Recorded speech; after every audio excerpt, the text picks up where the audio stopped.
Olá pessoal, tudo bem? Nosso entrevistado do programa Saúde Alerta de hoje é o Dr. Ideraldo Cabeça, médico neurologista. Ele foi o relator das novas resoluções sobre morte encefálica. Para você conferir tudo, fica com a gente. O programa Saúde Alerta já está no ar. Dr. Ideraldo, temos novas resoluções, protocolos que tratam sobre a morte encefálica. A morte encefálica é um assunto complicado, porque envolve não só a equipe médica, mas envolve também as famílias. A esperança, o brasileiro é um povo de fé, as pessoas sempre esperam uma resposta. Então, estabelecer esses critérios, eu acho que também ajuda a equipe médica a se comunicar com a sociedade, a se comunicar com os familiares. É isso, doutor? Muito obrigado. Acho que o assunto de maior relevância, né? Nós temos inúmeras situações onde você tem um paciente grave que chega, sobretudo, na unidade de terapia intensiva, seja com acidente vascular cerebral, seja no trauma de crânio, sobretudo nos jovens. O Conselho Federal, após 20 anos da resolução de 1997, traz uma nova discussão sobre o assunto, baseado em 10 anos de Câmara Técnica de Morte Encefálica, estudando a neurologia, a plenária do Conselho Federal, trazendo informações desses 20 anos, né, de conhecimento científico, ou seja, nós temos muita literatura mundial, já, né? Conhecimento mundial. Baseado nisso, o Conselho Federal ele traz uma resolução muito segura, uma resolução onde você estabelece que esse paciente ele precisa ficar em observação 6 horas, tentando salvá-lo de todas as formas, fazendo todos os exames necessários, todo o recurso possível para que ele volte à vida. Existe uma situação onde você não consegue mais que a pressão chegue à circulação dentro da cabeça, porque a pressão dentro da cabeça está tão grande que não chega mais circulação, não chega nutriente e o tecido nervoso vai morrendo progressivamente. Sim. Posteriormente vai findando a circulação para coração, para rim e outros órgãos. O Conselho Federal ele traz algumas novidades. Primeiro, para se estabelecer o diagnóstico de morte encefálica no Brasil, é necessário que a pressão desse paciente seja maior que 10 ou 100 milímetros de mercúrio de pressão máxima, que a temperatura corporal dele obrigatoriamente seja maior que 35 graus, uma temperatura central. Existe uma diferença entre adultos e crianças, né? Principalmente do recém-nato a partir de 7 dias de vida, onde os parâmetros são em torno de 24 horas de observação. 2 médicos são necessários, o examinador 1 e o examinador 2, e posteriormente um exame complementar. Tanto o examinador 1 quanto o examinador 2 precisam ser médicos especificamente capacitados. Esse médico especificamente capacitado, ele pode ser neurologista, neurocirurgião, neuropediatra ou médico intensivista, sim, além do médico emergencista. Todos precisam ter capacitação e serem especialistas na área. Além disso, um exame complementar que pode ser o eletroencefalo, um Doppler transcraniano, angiografia e cintilografia altamente estabelecidos. Existe um parâmetro de treinamento dentro dessa resolução, que é o anexo 3, que fala sobre a capacitação desse médico, onde esse médico ele tem que ter 1 ano, pelo menos, em atendimento de pacientes em coma e estabelecer esse diagnóstico por no mínimo 10 vezes, trazendo uma maior segurança. Se você fizer uma comparação com a resolução no Brasil e a resolução em outros países, como é que Sim. ocorre? Por exemplo, no Canadá, nós temos um médico e um exame complementar. Nos Estados Unidos, nós temos 2 médicos e não precisa ter capacitação prévia.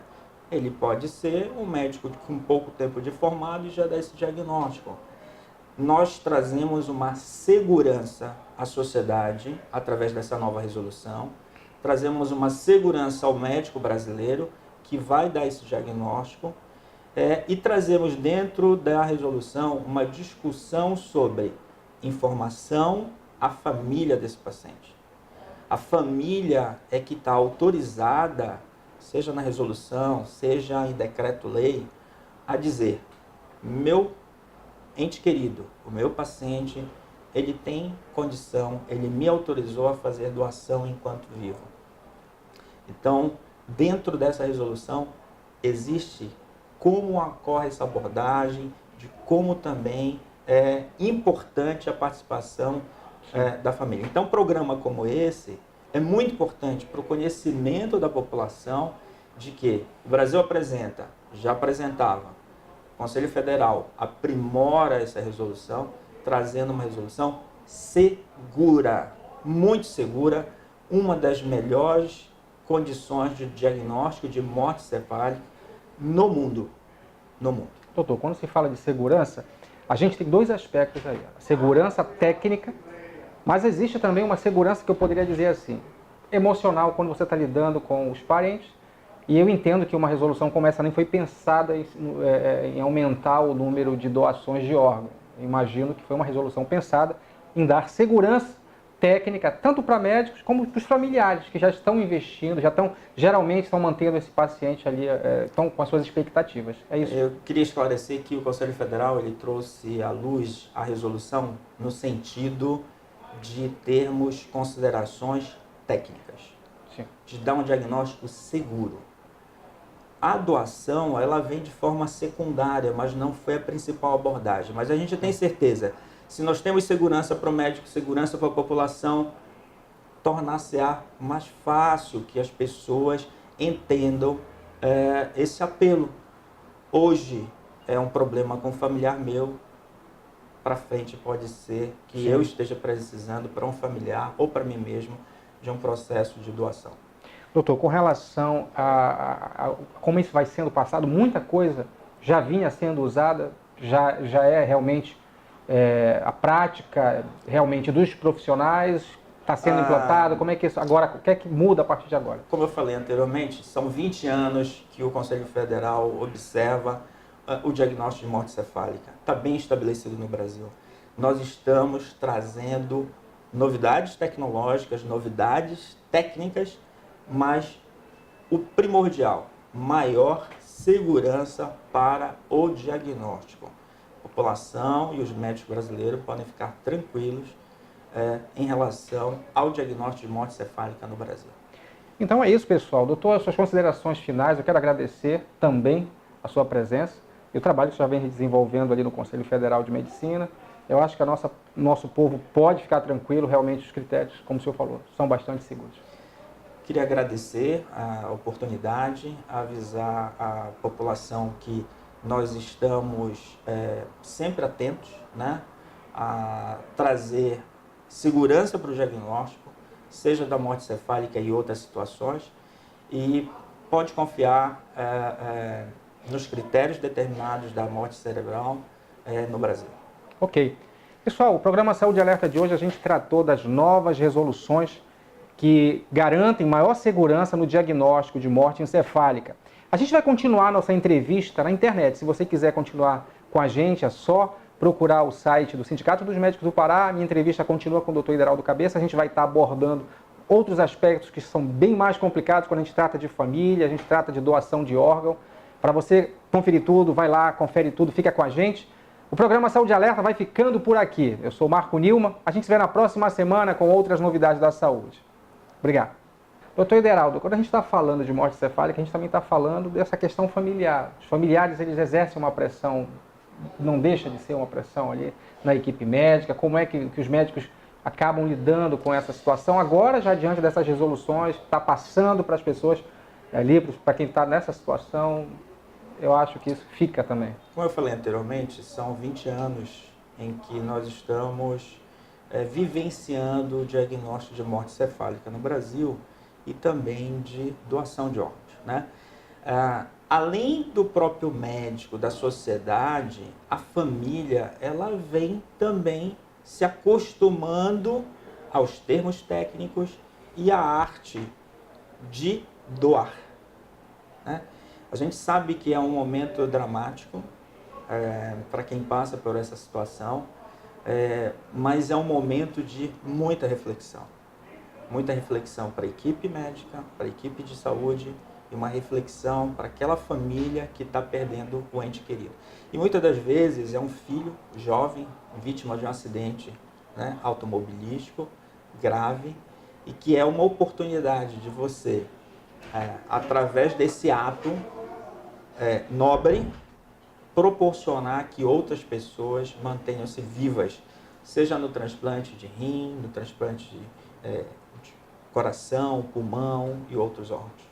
Ok, doutor. Então essas resoluções com certeza acho que garantem a família de que foi feito tudo e é feito tudo para que aquela pessoa sobreviva, mas não sendo possível, eu acho que a doação de órgão com certeza é o que se pode fazer de melhor numa situação dessa. Então a gente continua a nossa entrevista aqui na internet com o Dr. Ideraldo Cabeça, que é o relator das novas resoluções sobre morte encefálica.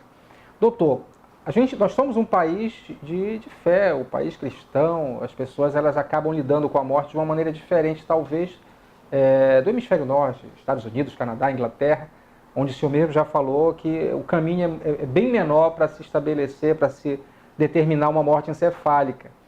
Esses critérios agora continuam respeitando isso, garantem ainda mais segurança, mas eu imagino que o médico ele sempre vai se encontrar diante de uma situação difícil, de explicar para a família, de mostrar que realmente o seu ente querido faleceu.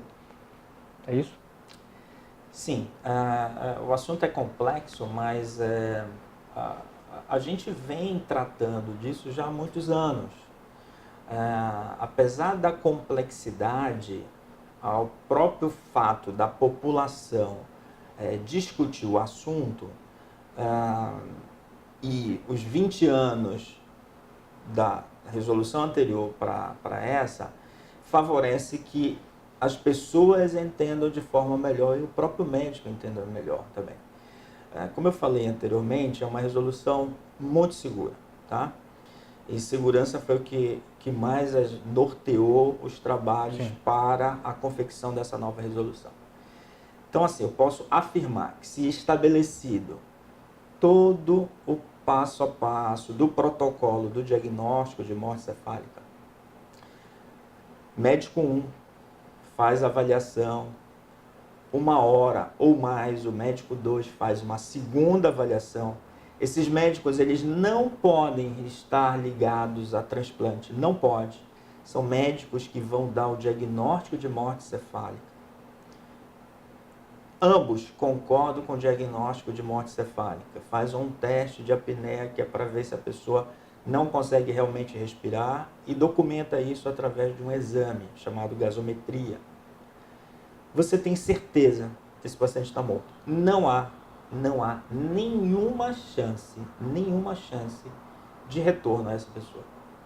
Ela está declarada morta.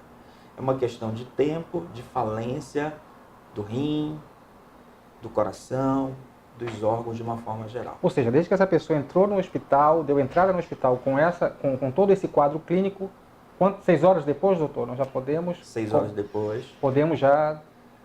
Abrir o protocolo para começar... morte encefálica. E é importante, a família, ela será avisada.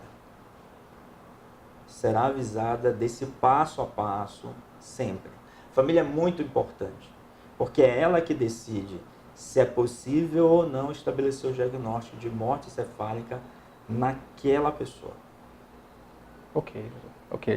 Eu acredito que ficou bastante claro. É um tema complexo porque nós estamos falando, somos pessoas leigas e não podemos entender todos os critérios técnicos e práticos, né, para essa situação, mas eu acredito, a gente tem a segurança de saber que o Conselho Federal de Medicina, né, criou um protocolo que é seguido, que já vinha sendo seguido e agora ainda mais ganha força, né, de lei.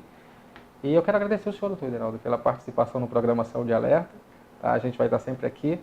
E você que ficou com a gente, quero agradecer a sua audiência aí na internet. Vamos ficando por aqui. Espero ver você no próximo programa com outro tema interessante da saúde. Até lá!